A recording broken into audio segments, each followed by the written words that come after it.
This is the sermon for Christ the King Sunday. Our gospel lesson is a composite taken from the Gospel of St. John and the Gospel of St. Luke. We hear first from John, the 18th chapter, beginning with the 33rd verse. Then Pilate entered the headquarters again, summoned Jesus, and asked him, "Are you the king of the Jews?" Jesus answered, "Do you ask this on your own, or did others tell you about me?" Pilate replied, "I am not a Jew, am I? Your own nation and the chief priests have handed you over to me. What have you done?" Jesus answered, "My kingdom is not from this world. If my kingdom were from this world, my followers would be fighting to keep me from being handed over to the Jews. But as it is, my kingdom is not from here." Pilate asked him, "So you are a king?" Jesus answered, "You say that I am a king. For this I was born, and for this I came into the world, to testify to the truth. Everyone who belongs to the truth listens to my voice."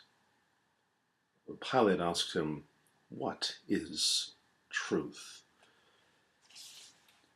Our narrative continues with the Gospel according to St. Luke, the 23rd chapter, beginning with the 33rd verse. When they came to the place that is called the Skull, they crucified Jesus there with the criminals, one on his right and one on his left. Then Jesus said, "Father, forgive them, for they do not know what they are doing." And they cast lots to divide his clothing. And the people stood by watching. But the leaders scoffed at him, saying, "He saved others. Let him save himself, if he is the Messiah of God, his chosen one." The soldiers also mocked him, coming up and offering him sour wine, and saying, "If you are the king of the Jews, save yourself." There was also an inscription over him, "This is the King of the Jews." So today is what much of the church in the West refers to as Christ the King Sunday. It is, of course, also the last Sunday of the church year, the Sunday before the start of Advent. Now, I'll have to confess that as a somewhat geeky, decidedly serious, church-going child, the concept of Christ the King Sunday created a kind of cognitive dissonance for me, mixed feelings, or a confused understanding. On the one hand, there was what I had mostly gleaned from the odd amalgamation of church and pop culture that was my world. Christ the King meant it was almost Advent, and Advent meant it was almost Christmas. On the other hand, there is what I perceived out of my own childish understanding. And here I suppose I should confess to having once referred to this particular day in the church year as Overload Sunday, because it was not only designated Christ the King, it was also the last Sunday of the church year, and Sunday of the Passion, and Sunday of the Fulfillment. And some years, when the calendar worked out right, it was also Thanksgiving Sunday. But as a child, it also wasn't that difficult to accept the idea of Christ as a king.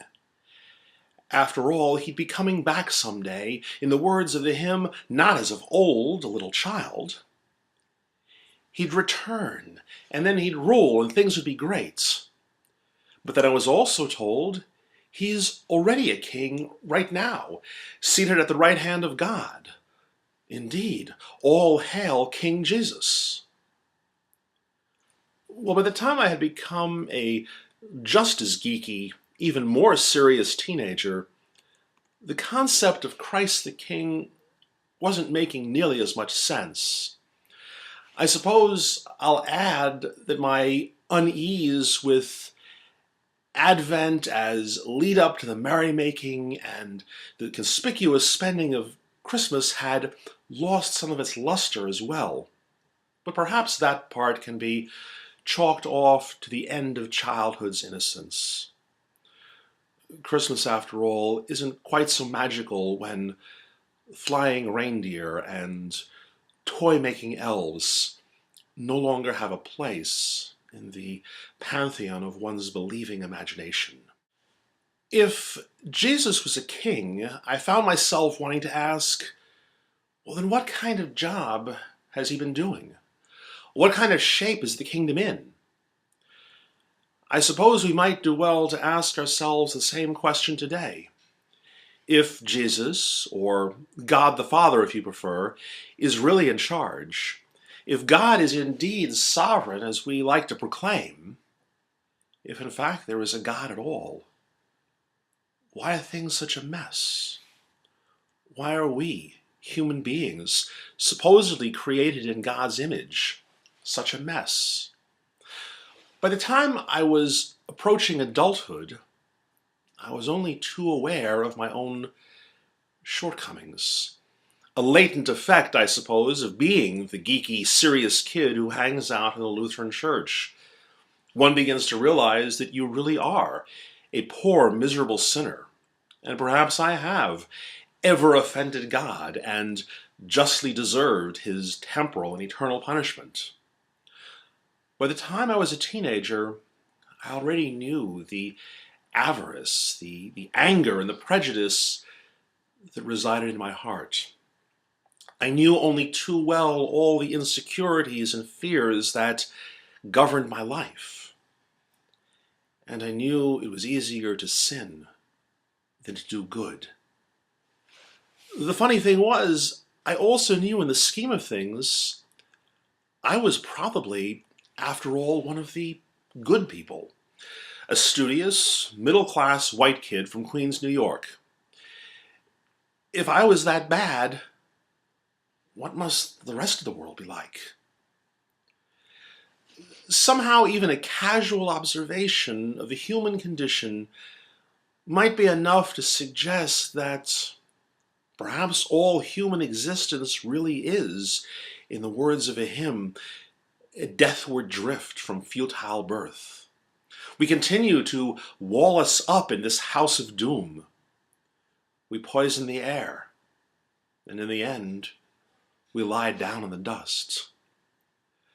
Like the prophet Malachi, we might rightfully complain that the wicked prosper and to live a good life seems pointless. Perhaps we are right to ask, along with the psalmist, why, O God, do you stand so far off? Gee, Mr. God, are you there at all? Childish thoughts, of course. But then again, on one level, I'm sure we've all had them. Yet still, what is it we really mean when we say Jesus is a king? We can become, I believe, as quickly confused and perhaps angered as Pilate appeared to be in our text. Are you a king or not? And Jesus' response is frustrating to say the least. He throws the question right back at Pilate. You have said so, or you say that I am, or you have called me a king. And that's where I'd like to begin today, with a question we might want to ask God or Jesus, thrown right back at us. We say, what kind of king are you anyway?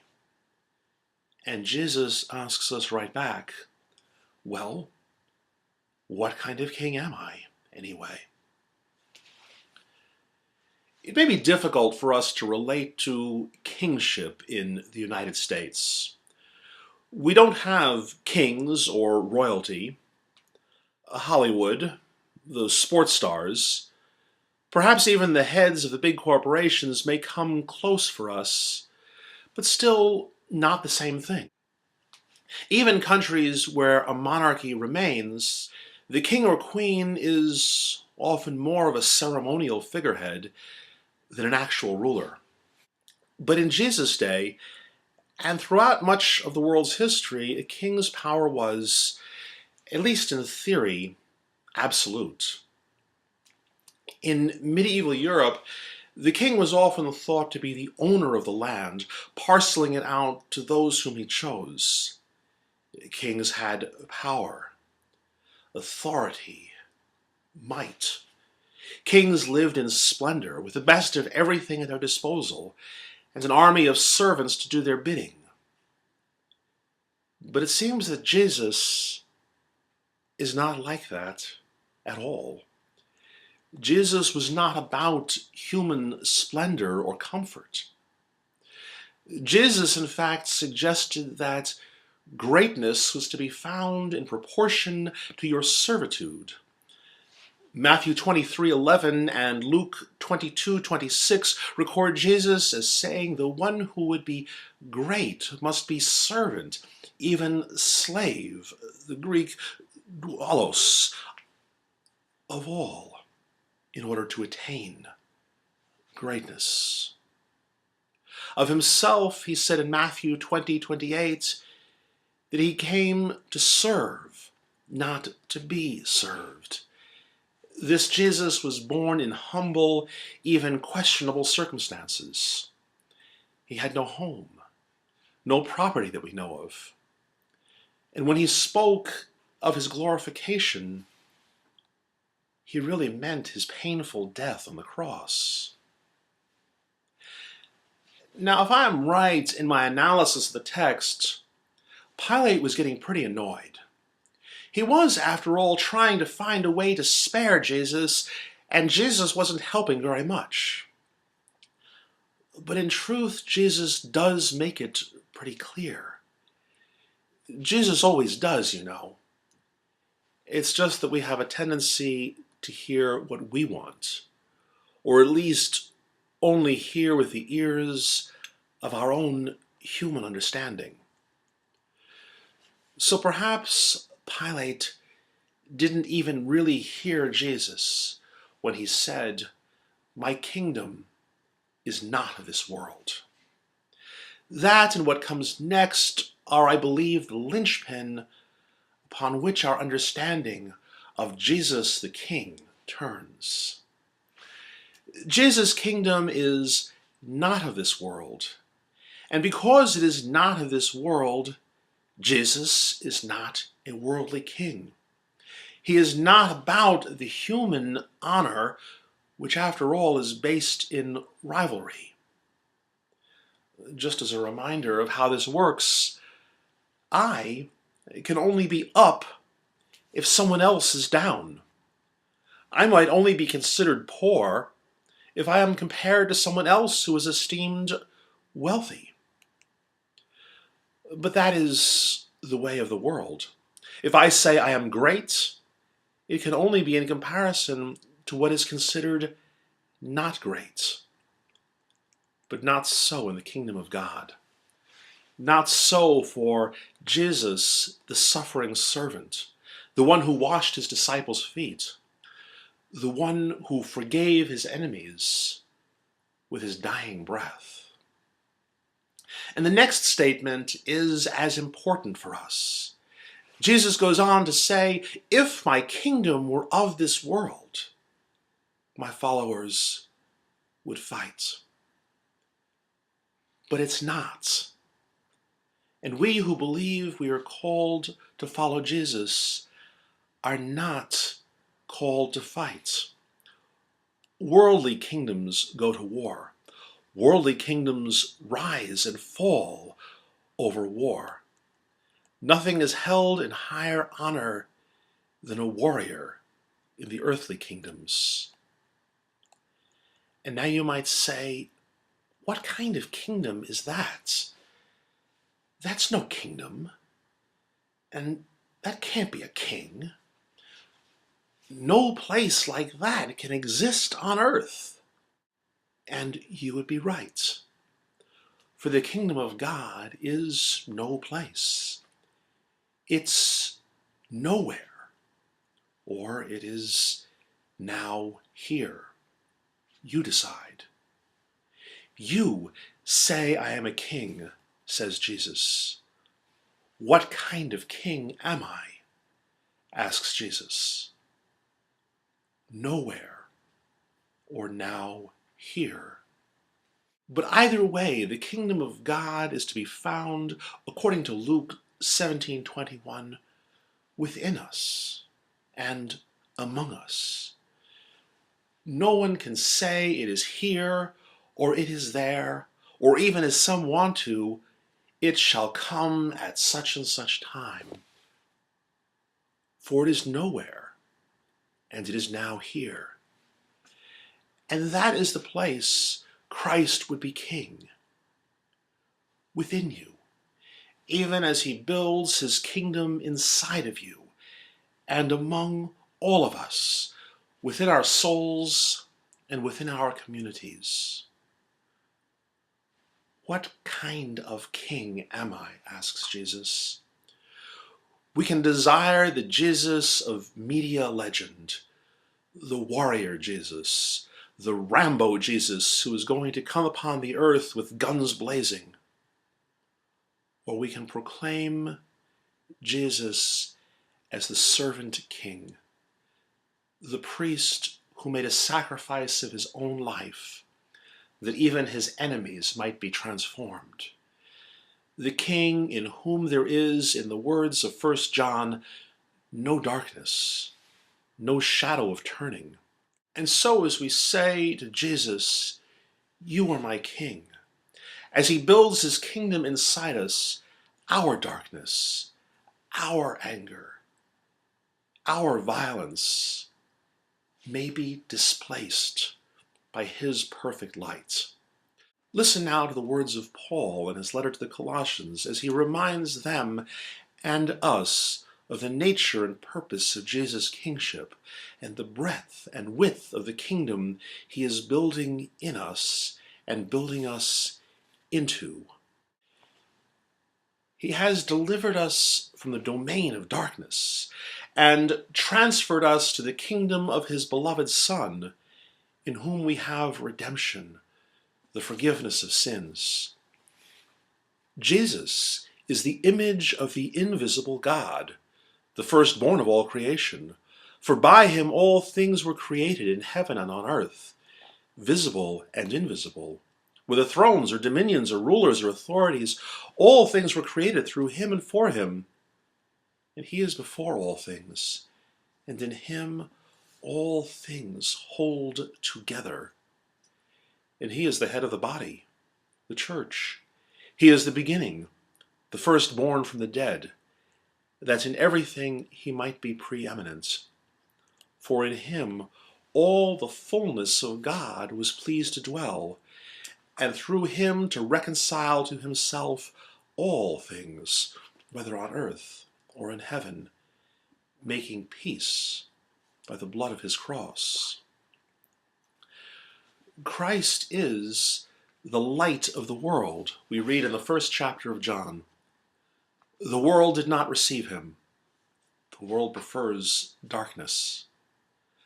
But those whom he calls, those who do receive him, have, by the power of the Spirit, light within themselves. And having light, we may together transform the world, dispelling all darkness, until his will is done on earth as it is in heaven.